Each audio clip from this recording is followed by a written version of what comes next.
I'm here today to support Alex Morse. It was a very difficult decision. I did not arrive at it easily. I've known Richard Neal since the 70s, so it was difficult. But I tell you, it's time for change. America is at a crossroad, and I'm going to tell you it's going to be led by youth, vigor, and by women. We have to understand that when it's time for change, we need someone that knows about it, willing to step forward, and willing to handle it. And I believe, in my belief system, it is Alex Morse. So I'm happy to support him, and I would like to say a little something. In the 60s, the late 60s, early 70s, there was a song that said, change has to come. I will tell you, change doesn't have to come. It's incumbent upon each one of us to make it happen, to make change happen. That's why I'm voting for Alex Morse. Thank you.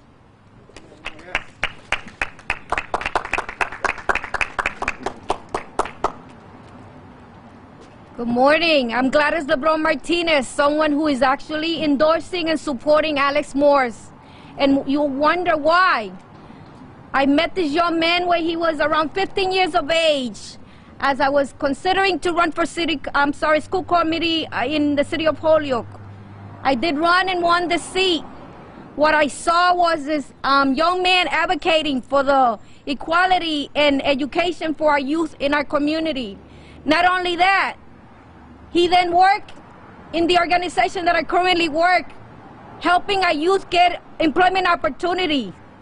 Then he announced that he wanted to run for mayor.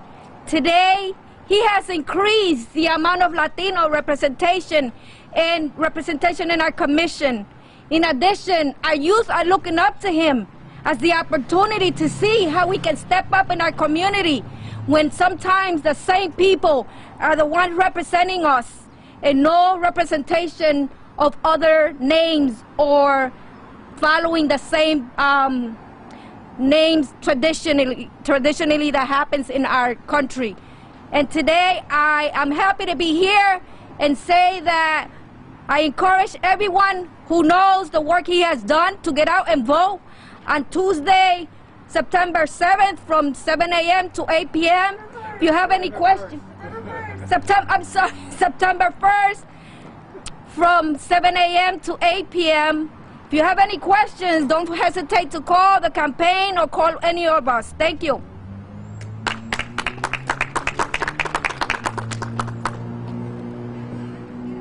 Great. Good morning, everyone, and thank you so much for being here. I want to thank Tony and Gladys. I want to thank David Greenberg, Sarah. I want to thank Aaron Brunel, a member of our school committee, Teresa Cooper-Gordon, community organizer and supporter here in the city, and Jay, a local business owner here.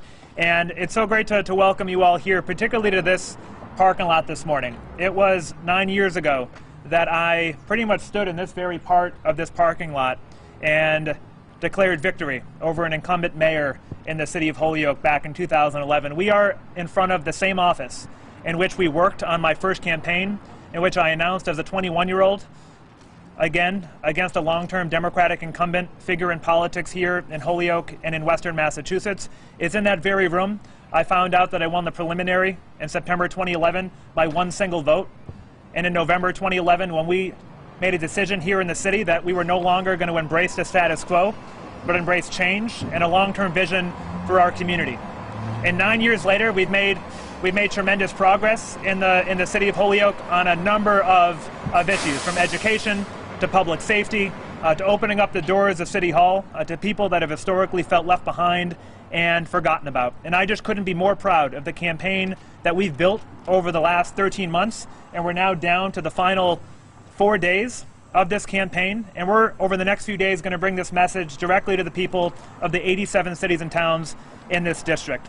And we're in front of our newly minted Morse-mobile, and so we'll be traveling throughout the district today, tomorrow, Sunday, Monday, and Tuesday. And so for all of you out in the Berkshires, in the Hill Towns, in Franklin County, in Worcester County, here in Hampden County, Springfield, Holyoke, Chicopee, we will be in your neck of the woods. And so I encourage you to check out our events. Go to alexmorseforcongress.com/vote and figure out where we'll be over the weekend, because this campaign is about being accessible, being accountable, and being visible. I also want to talk for a moment about all of the momentum that we have as a campaign, that without a doubt we are stronger today than we have ever been since we launched this campaign last July, by every single measure. I mean, just this week, additional endorsements, including from Congresswoman Alexandria Ocasio-Cortez's PAC, Courage to Change, someone who knows a thing or two about going up against a powerful Democratic incumbent. We have more city councilors throughout this district that are getting off the sidelines, that have been inspired to get off the sidelines over the last couple of weeks.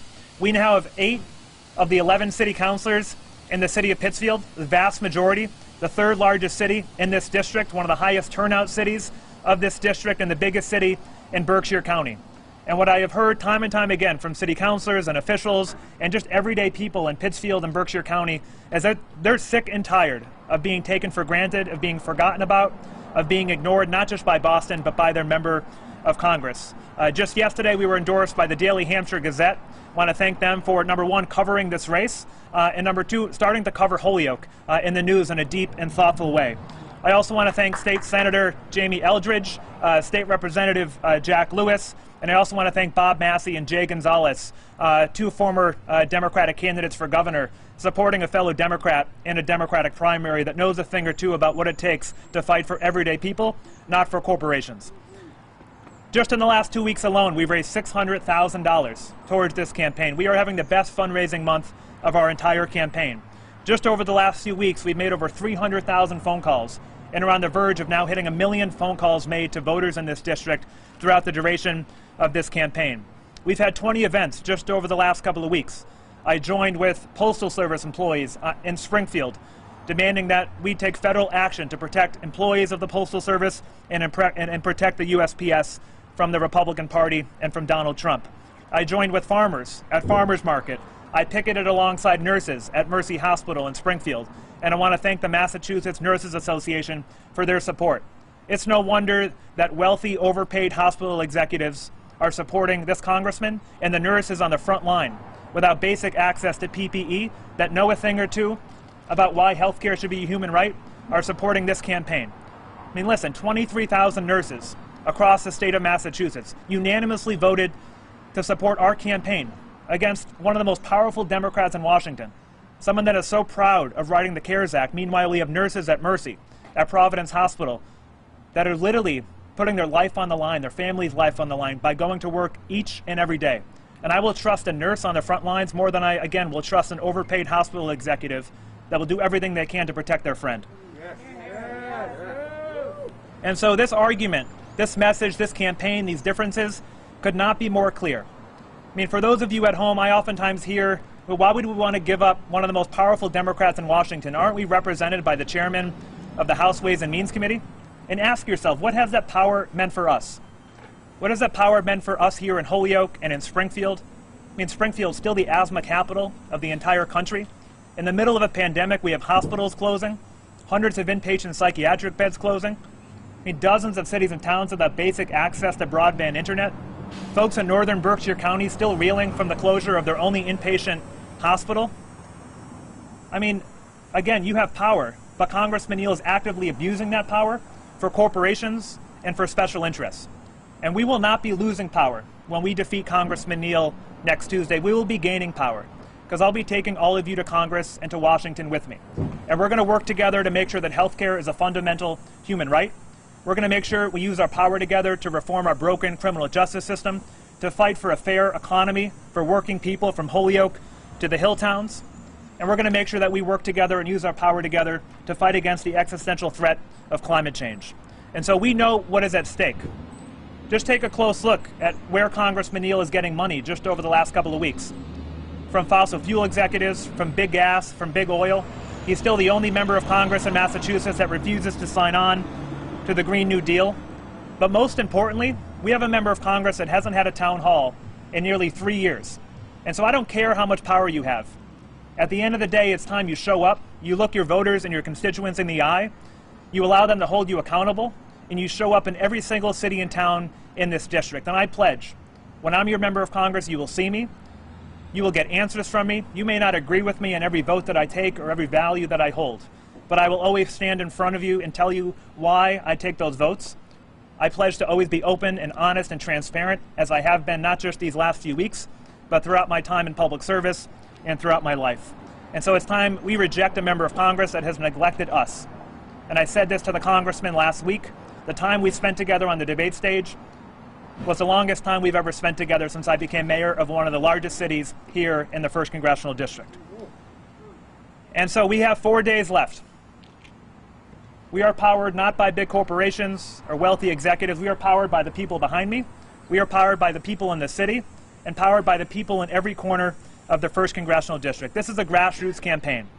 And I am so excited to get in this van, travel the district today in the next few days, connect with as many people as possible, bump as many elbows as possible, as we're not doing much handshaking as we can.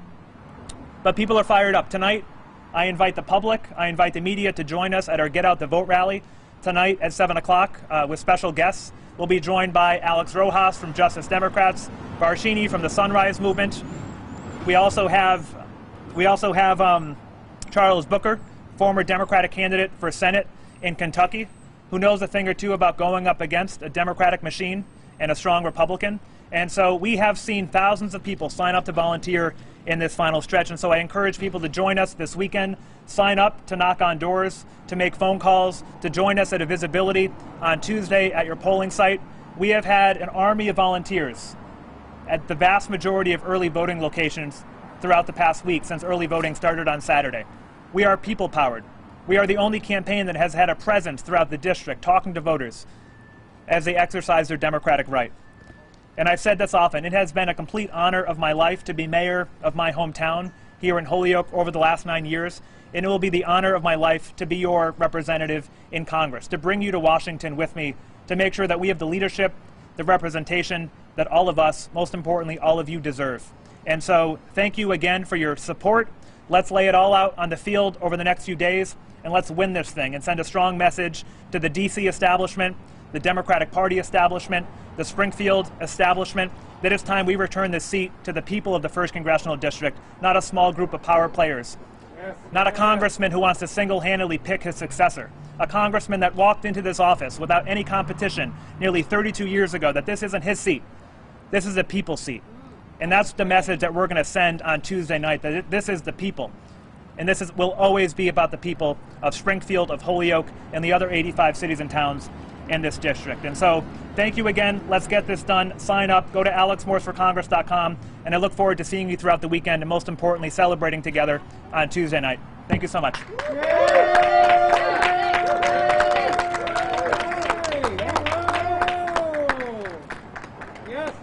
Alex, you talked about endorsements. Yesterday, Governor Baker came out supporting your opponent. What's your reaction to that? Yeah, I'm actually surprised it didn't come sooner. And so, I mean, what I see are signs of desperation. The congressman knows he's at risk of losing his seat. I mean, this is the most competitive election he's ever had in his entire life.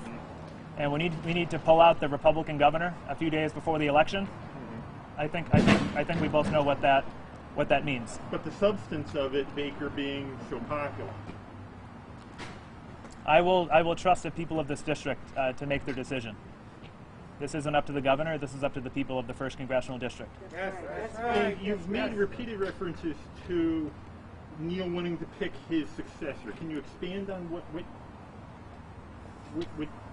your concept of that? Well, he was handpicked 32 years ago. There was backroom deals, timing, all of that stuff that people don't like about politics and government, and that's exactly what he's trying to do here. And I remember I announced my candidacy on July 22nd, and 3 days later, the editorial board of the Springfield Republican said it's the worst possible time for Alex Morse to run for office, as if the people of this district don't deserve a choice. As if people in a back room can write an editorial and tell the voters of this district when it's a good time to someone to run for office or not. And people are going to reject the establishment, folks in a back room that don't represent the diversity and the people of this district. And we're not going to allow that to happen. Yes. Congressman Neal's made a big deal of the amount of federal money he's brought to the 1st District. As a freshman congressman, do you think you could do the same? Absolutely. I mean, the federal money will continue to flow regardless of who our representative is. The days of pork and earmarks are over. They ended years ago. Be it the CARES Act, be it COPS grants, be it SAFER grants, we won't be, again, losing power. We won't be losing federal funding.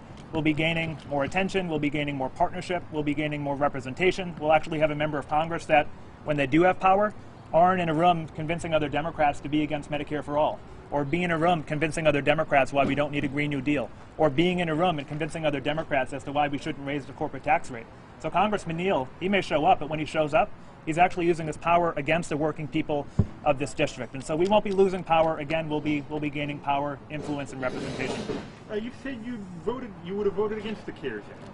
Well, unlike Congressman Neal, I actually would have fought for a better CARES Act. The fact is, I mean, he thinks that a one-time payment of $1,200 is enough for working people. Meanwhile, friends of Donald Trump and corporate donors of Congressman Neal are getting tens of millions of dollars from the PPP program. Meanwhile, 50% of black-owned small businesses in this country have shuttered in the middle of this pandemic. That I talk to young mothers who have to quit their job to take care of a kid in the wealthiest country on earth. And Congressman Neal is spending so much time in Washington, D.C. with lobbyists and corporate donors, he doesn't know what it's like to be a struggling parent in this district. And if you don't do town halls or show up, when you're in D.C., how do you expect to be reflective or responsive to the people that are counting on your leadership the most? And so, unlike Congressman Neal, who goes into a negotiation and just caves immediately to Republicans, a congressman that is against a $2,000 a month stimulus payment to the American people, that has the gall to talk about the deficit and talk like a Republican. At the core, you don't get what you don't fight for. And Congressman Neal doesn't fight for us. He fights for his corporate donors. How are you feeling about your chances on Tuesday? I have always felt good about our chances since the day we launched this campaign. I remember when I announced my candidacy for mayor as a 21-year-old against a 68-year-old Democratic incumbent. I remember bringing family and friends. We shoveled snow off the City Hall steps in January of that year, and people said, Alex, like, what are you doing? I mean, this is going to be a good life experience for you. If you don't win this time, maybe run in the future. Maybe you should pack it up and run for city council or school committee. But our city was at an inflection point 9 years ago. And I got into that race because I knew we could win, and I knew the people of Holyoke deserved better. And that's why I got in this race. That it's really not even about Congressman Neal. It's a different time than it was in 1988 when he got elected. We have different challenges that require different solutions. And I have the utmost respect for Congressman Neal. I thank him. I mean, this is a former counselor, a former mayor, someone that has served their country for 30 years. But 30 years later, we have, again, different challenges that require different solutions. And so we're feeling optimistic, we're feeling hopeful, and we're confident that we're going to pull this off on Tuesday night. Mayor Morse, Yes. right now there's whole sports teams, leagues protesting. There's a march on Washington today. Yeah. If elected, how will you keep this momentum going and fight for racial equality here in Western Massachusetts? Yeah, no, absolutely. Great question. And I stand in solidarity with athletes, with people in this country. I mean, people are dying on the streets of this country for no other reason than being black and brown. And we need to acknowledge that. We need to have a member of Congress that can unequivocally say that Black Lives Matter. I mean, these performative gestures of photo ops and Atwater terrorists with Black Lives Matter signs that aren't even made by black-owned businesses. I mean, put your money where your mouth is. We have a congressman that voted for the crime bill. We have a congressman that has perpetuated the war on drugs, that has incarcerated countless black and brown folks in this community, that still calls marijuana a gateway drug. And so when I'm in Congress, I will sign on to Ayanna Pressley's Breathe Act. I will make sure we're not using federal funds to militarize our police departments. I will require that local police departments, if they get federal funding, have a police department that's reflective of the diversity of the communities they represent, and invest in community policing. And we as a country, we criminalize addiction, we criminalize poverty, we criminalize mental illness, we criminalize homelessness. And so we need to have a conversation in this country, like, do we need uniformed police officers or police officers at all when it comes for addiction, when it comes to domestic violence calls? And as a white man in this country, I don't walk out of my door in the morning fearful of my life. And that should be the case of every single person in this country, and it's not. And so when I'm in Congress, I will make sure that's the case. But you've had issues with the police department here in Holyoke, in that case with the 12-year-old. Yeah, every police department has had issues, and I wish that never happened, but it did. And we settled that case with the family for $65,000. And I don't think the Springfield Republican has covered the fact that Congressman Neal's own police department, he was mayor in 1986, wrongfully imprisoned a black man for 27 years, costing the taxpayers of Springfield $27 million just this last September. And so Congressman Neal can talk about a $65,000 settlement, but no one's talking about the fact that 30 years later, Congressman Neal is still costing the people of Springfield $27 million. I mean, this man will never get 27 years back. And the very police officers involved in this cover-up donated to this congressman's campaign. And so $65,000. Springfield taxpayers are paying 300 times that today for wrongfully imprisoning a black man in Springfield. But it took you 6 years to institute any reforms in Holyoke. I mean, That's not true. well, you passed a bunch of things that Barack Obama had recommended back in June. What reforms did you implement between the 2014 and then? Well, the 8 can't wait. If you read the press release at the time, 7 of the 8 were already implemented in my time as mayor when I took office in 2012. I've personally interviewed every single police officer since I've taken office, and we ask very direct questions. What's the most important piece of equipment that an officer holds? Any officer that answers anything close to a weapon, doesn't talk about their communication skills, de-escalation skills, they're immediately bypassed. I mean, 50% of the officers we've hired over the last 9 years look like and speak the language of the vast majority of the people in the city of Holyoke. This isn't about any one mayor, any one police officer. The system itself is broken.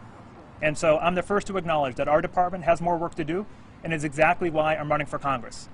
Because we need to make sure that we end cash bail, we end qualified immunity, the very federal law that prevented me from talking publicly about that case in the first place, and implement the reforms on the local level. And so I think my experience as mayor over the last 9 years, my ability to be reflective and self-critical, unlike our congressman that exclusively talks about how wonderful and powerful and great he is, we need a member of Congress and a mayor and elected officials that admit when they have a misstep or misspoke or could have done or said something differently.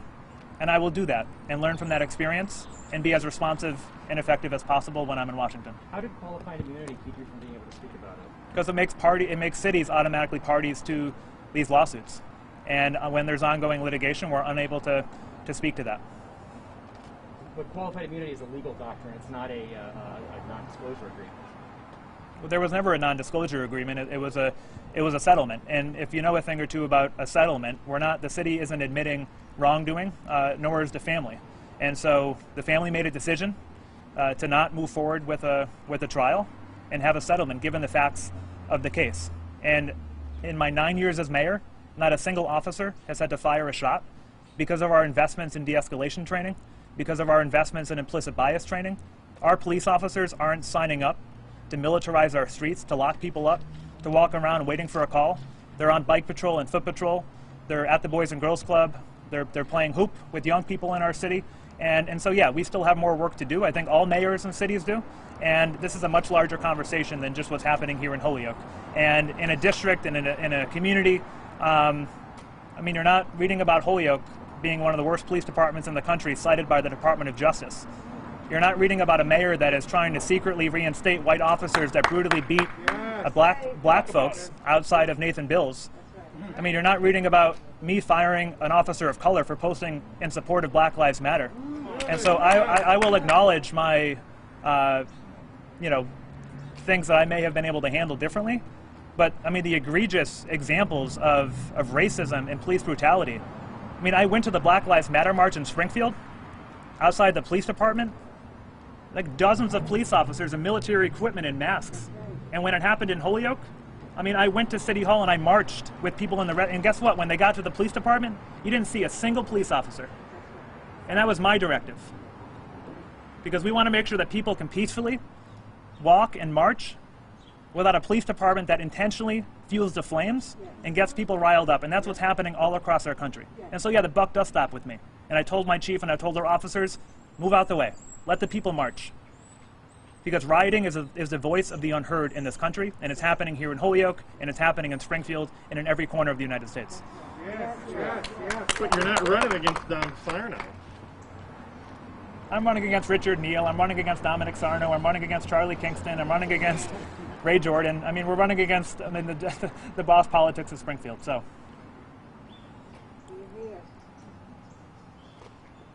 Any more questions, folks? Great. Well, thank you so much for being here, and join us tonight. That was a lot of fun. Join us tonight at the Get Out the Vote rally, and let's get this done. I'll hopefully see you all on Tuesday night as well.